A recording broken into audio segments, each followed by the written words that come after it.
fokus madosi ngokrang-ngokrang peti itu kali lemari ini paman niku angsal 7 lembar naskah sing menyebut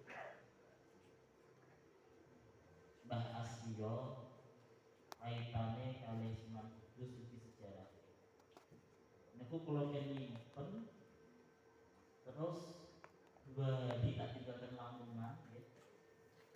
Tak kudut malih niku lha kok bisa Lamongan niku lali nyimpen. Orang-orang ambek sak niku.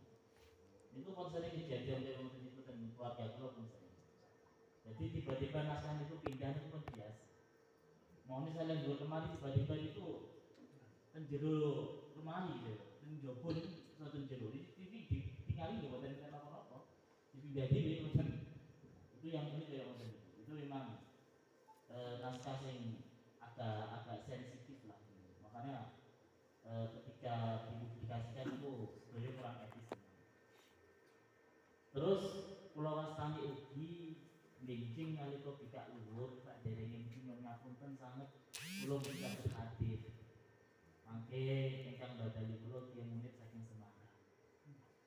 Lah saking peristiwa-peristiwa kaya ngoten niku tak angen-angen. Apa Mbah Wali kiyen sing kurang. Mboten lho. Kok kula ditakdir men saged rawuh 7 naskah niku katon 2, sing 5 iki loro-loro enggak ada.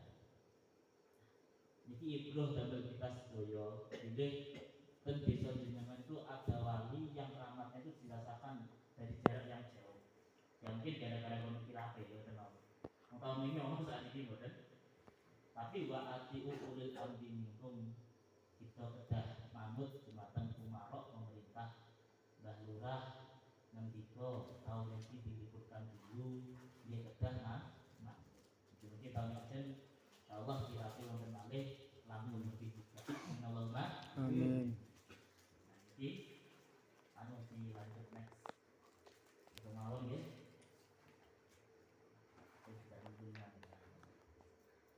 Niki deskripsi masalah. Saderenge kula teng mriki niku pernah presentasi teng desa napa nggih, Pak Rudi? Pak Rudi di sana. Pak itu Pak Rudi melono itu di Satrian. Di bawahnya mriki nggih. Nah, ternyata unik. Mbak Asio yang ditemukan di desa Purbo ini pernah ponakan kali Mbah Melono atau Pangeran Kersono atau Mbak Satria. Itu pernah ponakan dan Mbak Asio nih balik itu Pak Di pernah ngoten. Ini dan aku kok tak ditanya tak kaget juga kenapa kok dia itu punya keluarga di sana gitu. Nah itu kan keren juga nih. Dan ini deskripsi masalah siapakah Raden Asio, apa yang terjadi di desa Purbo di masa lalu, bagaimana sejarahnya dalam manuskrip. Jadi 3 pertanyaan mendasar untuk memahami alur. Lanjut. Oke, mungkin saya tak kalau ada mawon. Raden Asio adalah sosok yang diyakini masyarakat Purbo sebagai pekunder dan tokoh yang membangun desa Purbo atau sering disebut dengan nama Mbak Yoso atau apa Mbah Kuncen lah kalau ini Mbak Yoso atau Mbak Kuncen atau cikal bakal lah sebenarnya. Makamnya berada dekat dengan masjid dan tidak jauh pula dengan kantor desa Purbo. Makam ini dikeramatkan oleh masyarakat dan setiap tahun diperingati haulnya. Hal ini menjadi menarik ketika tokoh yang akan kita bahas adalah orang yang sangat luar biasa. Bahkan berkat jasanya lah Islam tumbuh dengan rukun di tengah masyarakat. Kajian ini tidak bermaksud untuk mengubah keyakinan yang sudah ada dan mendarah daging di masyarakat, namun untuk lebih memperkuat identitas ketokohannya berdasarkan manuskrip yang ada agar kita bisa memahami identitas dan meniru keteladanan leluhur. Terus pada malam hari ini kula ngajak jenengan itu untuk belajar sareng-sareng, dan ini kajian ini tidak untuk mengubah pandangan jenengan terhadap Mbak Asio. Jenengan punya pandangan dari cita-cita leluhur, ya sudah itu diyakini saja tidak apa-apa. Kula nggak ada niat untuk merubah itu, tapi niat kula adalah memperkuat siapa identitas Mbak Asio masih dia itu di dalam naskah. Maksudnya dia paham ya? Lanjut. Ini ingatan manusia yang sifatnya itu sangat kolektif. Ini penting juga dipahami. Tuhan memberikan kita semua sebuah akal untuk berpikir, dan itu merupakan anugerah yang luar biasa. Karena dengan akal kita bisa membedakan mana yang benar dan mana yang salah.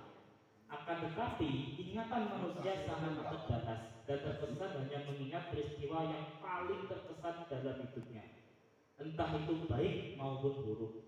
Orang Jawa lebih suka mengingat dan menceritakan ulang sebuah kisah tokoh daripada menulis dan membukukannya.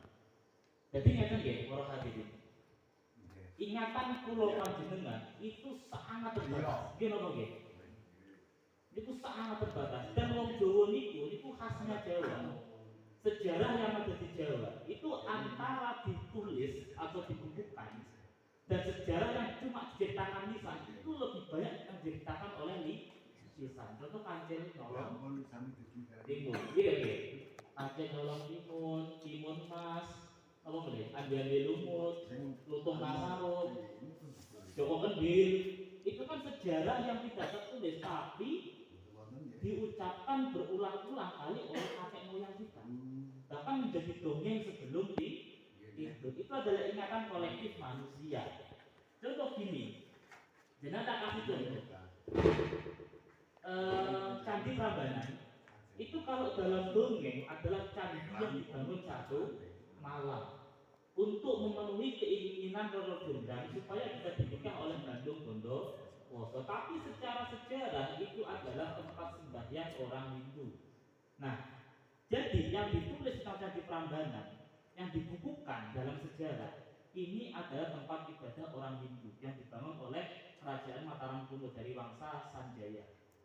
Tapi dalam cerita dongeng atau cerita lisan atau cerita kakek moyang, ini dibangun satu malam dengan bantuan jin untuk memenuhi cintanya Roro Jonggrang. Kan beda kan? Nah, orang Jawa antara yang dibuat tempat ibadah dengan yang dibangun satu malam oleh jin itu lebih payu sendiri.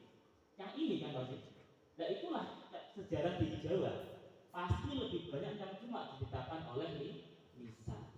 Nah kita harus pahami itu. Lanjut. Nah, ini terkadang ingatan kita salah dan cerita kurang pas. Secara alami, otak manusia mempunyai tingkatan kapasitas untuk mengingat sebuah peristiwa yang terjadi dan kemudian menceritakannya. Terkadang kita sudah lupa 4 hari yang lalu sarapan dengan lauk apa, atau 6 tahun yang lalu apa saja. Lalu 6 tahun yang lalu aku apa saja, ngapain aja maksudnya. Ini adalah hal alami yang terjadi, yang wajar terjadi pada manusia sebagai makhluk yang lemah. Lalu manusia lupa 4 hari yang lalu dengan sarapan dengan apa sih ini tempe, dokter plok, mie, ini betul. Kapan kali itu gitu? Itu diri kita mengingat peristiwa kita 4 hari yang lalu sarapan apa itu kadang lupa. Ini ngomong gitu. Alami tuh gitu. Apalagi 6 tahun yang lalu aku mungkin terjadi dia. Aku sih matur kurang ya 6 tahun yang lalu. Itu sudah hilang kita mungkin. Dan secara alami manusia itu cuma mengingat hal-hal yang penting-penting saja. Contoh, lainnya punya anak, ada gempa bumi, ada gunung meletus, ada corona. Ini nggak mungkin lupa kalau corona. Gitu ya. Dan manusia itu alami seperti itu, cuma mengingat peristiwa yang penting-penting saja. Contoh ya ini tahun ini ada MBG, ini akan diingat oleh generasi setelahnya nih benar. Itu hal-hal yang penting-penting saja dan itu alami bagi manusia. Jadi yang bawah maksudnya, ya jangan ingat yang belum. Oleh karena itu, mengingat apa yang terjadi pada diri kita saja, sering sekali kita lupa dan salah dalam menceritakan. Apalagi mengingat sebuah peristiwa yang jauh terjadi sebelum zaman kita dan kita tidak pernah tahu peristiwa itu secara langsung. Wong ngiling-ngiling awake dhewe kang dina kepengker Allah apa wae, kadanglah lali apalagi mengingat ingat peristiwa orang lain, peristiwa sejarah di masa lalu yang kita itu nggak pernah melihatnya secara langsung, cuma dari cerita atau catatan. Tentunya akan lebih sulit dan secara alami kita seolah mengetahui peristiwa itu dari kisah orang-orang terjadi.